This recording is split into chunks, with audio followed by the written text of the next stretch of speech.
every time someone's told me to buy this, I get heartbroken and I go back into hiding. Do I take the advice that there's value in this market right now? Yeah, I think there's a lot of market risk. Actually, every time you see someone that go up in the other markets, like Hong Kong, actually the other way around. But I think the market risk is always be driven by sometimes escalating U.S.-China relations and tensions, and also sometimes it's Omicron, and those spread also scare the people, and also inflation fear. But all these things actually we are on the table already. We know it. Right. But still, why a Hong Kong market is performs so bad? Actually, mostly because I think there's a lot of sell-off on the tech giants. For example, you see the weight on the Hang Seng Index is very high. But if you turn around, take a look at the sectors. Actually, some of the sectors, for example, those traditional sectors actually perform much better than those like a new economy sector. So I think we look at the market may not be a good point. The point pointing to the index. Okay, maybe the other way around, looking at sectors.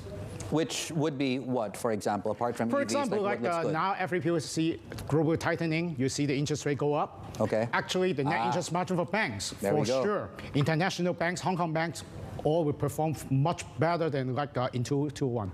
Okay, and others may be looking at specific factors like China's stimulus program on how to boost the growth. Maybe infrastructure investments actually in China in 2021 is really low. Actually, the percentage fixed asset investments a low single-digit growth. You will see a much better a strong growth actually in 2022. So all this thing actually is a good, both the whole sentiments and also the growth of the economy. I mean, markets move very quickly I mean, they're always obviously forward-looking. And right now, I mean, 4 weeks ago, we weren't even talking about 2 rate hikes by the Fed. And then now we're Monday, people are talking about 3. 3, yeah.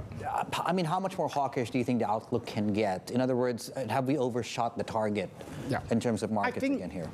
3 rate hike is assuming that that's best case. Best case, right? Okay. U.S. is returning actually to the labor conditions back before the pandemic, right?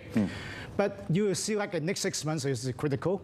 But is it possible you see now is I think even the labor actually not going back to the market, okay?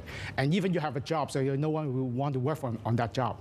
So I will suspicious about the timing of 3 rate hike.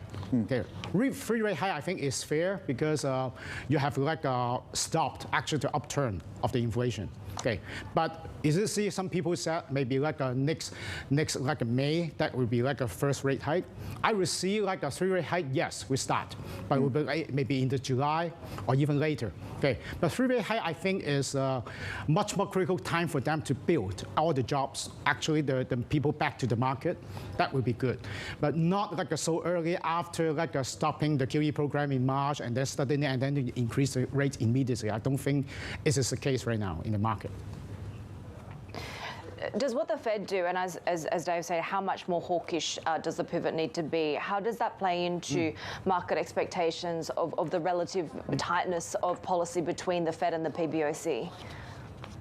Yeah, I think for the a tightening for PBOC side, I think that would be a reverse case, right? You see a lot of loosenings actually happening in the past several weeks, and also the case is different because in the past 2 years, if you compare the loosening policies for all these 2 central banks, actually quite different. So I think China maybe recover earlier, so they have back to the normal stance of the monetary policy. But now I think China also facing some headwinds actually in second half of 2021. So now what they do is pointing more to the loosening side, but the loosening on a gradual basis. I will see in the first half of 2022, you will see a 2 more rate cut actually in China. That is one in first quarter and the second in the second quarter. Second one in the second quarter. Actually, will help to stop the headwinds, growth headwinds on China economy because because you see China, like the growth figures actually not quite good starting in the third quarter 2021, and now fourth quarter maybe like it's a little bit more. Okay, I think like you've compared two central banks that were totally different, but tightening, global tightening, yes, we will see this. I will see is tightening the means, like is restoring the normal stand of monetary policies. How much more downside is there for China property, or has the ring fencing been happened? You've been warning about sort of further downside deterioration for a while.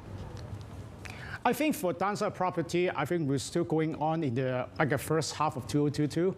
I think for the moment, you see when the debt crisis started, you hit all the developers, energy in China. Okay, and only the state-owned enterprise, like probably developers, that may be better because their debt actually to asset ratio is much lower. But the problem is even though they can settle the debt, actually survive. They don't have any more liquidity actually to start the new projects. That will stop the growth of the whole sector. So I would quite negative on the whole sectors in the first half of next year. But after the first half of next year, I will see there will be more positive outlook for the whole sector because it's totally restructuring. They may have restart the new projects, and at that time may be a good buy at that time, okay, in the second half.